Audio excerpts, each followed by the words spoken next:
Hi friends, ഇന്ന് നമ്മൾ ഉണ്ടാക്കാൻ പോകുന്ന ഒരു നൂൽ പൊറാട്ടയാണ് കേട്ടോ. എളുപ്പം ഉണ്ടാക്കുകയും ചെയ്യാൻ നമുക്ക് ഒരു പൊറാട്ട ഉണ്ടാക്കാനൊക്കെ തോന്നിയാൽ മാവ് കലക്കുക ചുടുക അത്രേ പണിയേ ഉള്ളൂ. പണി വല്ലാതെ ഇല്ല.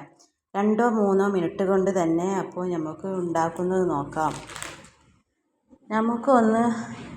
അതിനു വേണ്ടി 1 കപ്പ് മൈദാപ്പൊടി എടുത്തിട്ടുണ്ട്. ഇനിയിപ്പോൾ ഗോതമ്പ് പൊടി കൊണ്ടും ഉണ്ടാക്കട്ടെ. നമ്മുടെ വീട്ടിൽ എന്തൊക്കെയാണ് ഉള്ളതെന്ന് വെച്ചാൽ അതുകൊണ്ട് ഉണ്ടാക്കിക്കോളി. ഇനി ഈ മാവിലേക്ക് കുറച്ച് ഉപ്പിട്ട് കൊടുക്കുക. പിന്നെ ഒരു മുട്ട പൊട്ടിച്ചൊഴിക്കുക. മാവിനനുസരിച്ചാണ് കേട്ടോ, ഈ മാവിനനുസരിച്ചാണ് നമ്മൾ മുട്ട എടുക്കേണ്ടത്. ഞാനിപ്പോൾ 1 കപ്പ് പൊടിയല്ല എടുത്ത്, അതിനനുസരിച്ചുള്ള മുട്ടയാണ് എടുക്കുന്നത്. നിങ്ങൾ എടുക്കുന്ന അളവിനനുസരിച്ചിട്ട് എടുക്കണം കേട്ടോ. ഇനി പാകത്തിന് കുറച്ച് പഞ്ചസാര ഇട്ട് കൊടുക്കുക. ഇത് ഇട്ട് കൊടുക്കണത് എന്തിനാണെന്ന് വെച്ചാൽ കുറച്ച് അതിൻ്റെ കളറൊന്ന് മാറിക്കിട്ടാനും കുറഞ്ഞൊരു മധുരം ഉണ്ടാവാനാണ് കേട്ടോ. ഇത് നല്ലോണം ഒന്ന് ഇളക്കി യോജിപ്പിക്കുക കേട്ടോ. പിന്നെ ഒരു സ്പൂൺ കൊണ്ടോ അല്ലെങ്കിൽ വിസ്കോ എന്തെങ്കിലും വെച്ചിട്ടൊക്കെ ഒന്ന് നല്ലോണം ഒന്ന് ഇളക്കിയെടുക്കുക. കുറേശ്ശെ ഇതിലേക്ക് വെള്ളം ഒഴിച്ച് കൊടുക്കുക കേട്ടോ. ചുടാൻ പാകത്തിനുള്ളൊരു മാവാക്കിയിട്ട് എടുക്കണം. അപ്പോൾ വെള്ളം ഒന്നായിട്ട് ഒഴിച്ച് കൊടുക്കണ്ട. ഒന്നായിട്ട് ഒഴിച്ചാൽ വേണമെങ്കിൽ കുറച്ചൊന്ന് ലൂസായി വരും. അപ്പോൾ കുറച്ച് പാർന്ന് കൊടുത്താൽ മതി. ഇങ്ങനെ ഇളക്കി നമുക്ക് പാകത്തിനാക്കി എടുത്താൽ മതി. എല്ലാവർക്കും ഇഷ്ടപ്പെടും. വീട്ടിൽ ഉണ്ടാക്കിയിട്ട് എല്ലാവർക്കും ഇഷ്ടമായി. ഇനി പ്രത്യേകിച്ച് ഒരു കറിയുടെ ആവശ്യമില്ല കേട്ടോ. കട്ടൻ ചായയുടെ കൂടെയൊക്കെ നമുക്ക് കഴിക്കാം.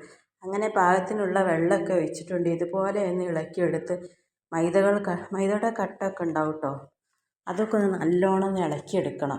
ഈ ഒരു പരുവത്തിലാക്കി എടുക്കണം കേട്ടോ. ഇതാണ് ഇതിൻ്റെ യഥാർത്ഥ ഒരു ബാറ്റർ. ഇത് ഈ അളവിലായാൽ നമുക്കതൊന്ന് ചുറ്റിച്ചെടുക്കാൻ കഴിയണം. അധികം വെള്ളമായാൽ ഒന്ന് ലൂസായി പോകും. അപ്പോൾ നമുക്ക് വിചാരിച്ചതുപോലെ ഒന്നും നടക്കില്ല കേട്ടോ. ഇതുപോലെ ഒന്ന് നല്ലോണം ഒന്ന് ഇളക്കിയെടുത്ത് ഒരു തുള്ളി കട്ട ഒന്നും ഉണ്ടാവാൻ പാടില്ല കേട്ടോ.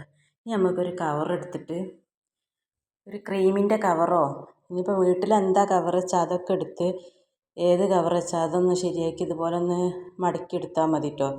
എന്നിട്ട് ഇതിലേക്ക് ഒഴിച്ച് നിറച്ച് കൊടുക്കുക. ഒന്ന് ഫില്ല് ചെയ്ത് കൊടുക്കുക.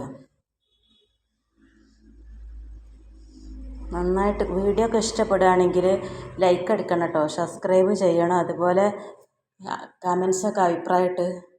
കമൻസ് കൂടെ അഭിപ്രായങ്ങളൊക്കെ എഴുതണം കേട്ടോ.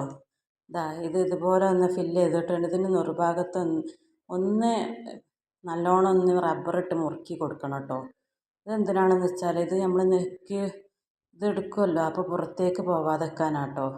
ചുറ്റിച്ചെടുക്കുമ്പോൾ നമ്മൾ നിൽക്കുമ്പോൾ ഇത് പുറത്തേക്ക് പോവാതിരിക്കാൻ വേണ്ടിയിട്ട് നല്ലോണം ഇതുപോലെ റബ്ബറിട്ട് മുറുക്കുക. ഇതിൻ്റെ അടിഭാഗത്തൊന്ന് കട്ട് ചെയ്ത് കൊടുക്കുക. കത്രിക എടുത്താണ്ട് ചെറിയ കട്ട് ചെയ്യാനേ പാടുള്ളൂ കേട്ടോ. എന്നിട്ട് ഒരു പാൻ അടുപ്പത്ത് വെച്ച് ഇതുപോലെ ഒന്ന് ചുറ്റിച്ചെടുത്താണ്ട് ഇതുപോലെ അതിൻ്റെ 2 പുറവും ഒന്ന് വേവിച്ചെടുക്കണം. എണ്ണ ഇടയ്ക്കൊന്ന് തൂവി എടുക്കണം കേട്ടോ 2 ഭാഗത്തും. ഇതുപോലെ ഒന്ന് ചുറ്റിച്ചെടുക്കുക. ഇനി അങ്ങോട്ടും ഇങ്ങോട്ടൊക്കെ മറിച്ചിട്ടിട്ട് ഇത് ചൂടാകുമ്പോൾ തന്നെ തിന്നാനാണ് കേട്ടോ രസം. ചൂടോടെ തന്നെ തിന്നാനാണ് രസം. ഇത് ഇപ്പോൾ കണ്ടില്ലേ, നല്ല എളുപ്പമുണ്ടല്ലോ ഉണ്ടാക്കാൻ. ഒരു പ്രയാസവും. പൊറാട്ട ഉണ്ടാക്കാൻ വിചാരിക്കുമ്പോൾ തന്നെ നമുക്ക് എല്ലാവർക്കും മടി തോന്നുമല്ലോ. ഇനിയിപ്പോൾ ആരും മടിയൊന്നും വിചാരിക്കണ്ട. ഇങ്ങനെ എളുപ്പത്തിലാണ്ട് ഉണ്ടാക്കിക്കോളി. മാവ് കലക്കുക പാരുക അത്ര പണിയേ ഉള്ളൂ. അങ്ങനെ ഓരോന്നായിട്ട് ചുറ്റിച്ചെടുക്കുക. ചുറ്റിക്കുമ്പോൾ ഇങ്ങനെ ചുറ്റിച്ചെടുക്കുമ്പോൾ ഇത് ചെറിയ ഓട്ടമായതുകൊണ്ട് നല്ല പാകത്തിന് കിട്ടും. ആദ്യം ഒന്നും നന്നായില്ല, പിന്നൊക്കെ നന്നായിട്ട് വരും. ചെറിയ കവറിന് ചെറിയ ഓട്ടാക്കണം കേട്ടോ. അതാണ് ഈ ചട്ടിയിൽ ചുറ്റിച്ചുമ്പോഴൊക്കെ എളുപ്പം, കട്ടയായി വരാതെ വെക്കാനൊക്കെ എളുപ്പം അതാണ്. അപ്പോൾ ഇന്നത്തെ വീഡിയോ ഇത്രയൊക്കെ ഉള്ളൂ കേട്ടോ. നിങ്ങൾക്ക് ഇഷ്ടപ്പെട്ടാൽ ലൈക്കും സബ്സ്ക്രൈബും ഒക്കെ ചെയ്യണം കേട്ടോ. ഇതൊക്കെ ഇതുപോലെ ഓരോന്നായിട്ട് ഇങ്ങനെ ചുറ്റിച്ചെടുക്കുക. എല്ലാവർക്കും ഇഷ്ടമാണല്ലോ. ഇങ്ങനെയൊക്കെ ഉണ്ടാക്കി നോക്കുക. ഇത് കറിയൊന്നും വേണമെന്നില്ല. കറി ഇല്ലാതെ തന്നെ ഇനിയിപ്പോൾ കറീൻ്റെ കൂടെയും ഉപയോഗിക്കാം. എങ്ങനെ ആയാലും കുഴപ്പമില്ല. കുട്ടികൾക്ക് വൈകുന്നേരമൊക്കെ ഇനിയിപ്പോൾ എന്താ ഉണ്ടാക്കി കൊടുക്കാമെന്ന് വിചാരിച്ചിരിക്കണ്ടല്ലോ. ഇത് ഉണ്ടാക്കി കൊടുത്തോളൂ, നല്ല ഇഷ്ടപ്പെടും.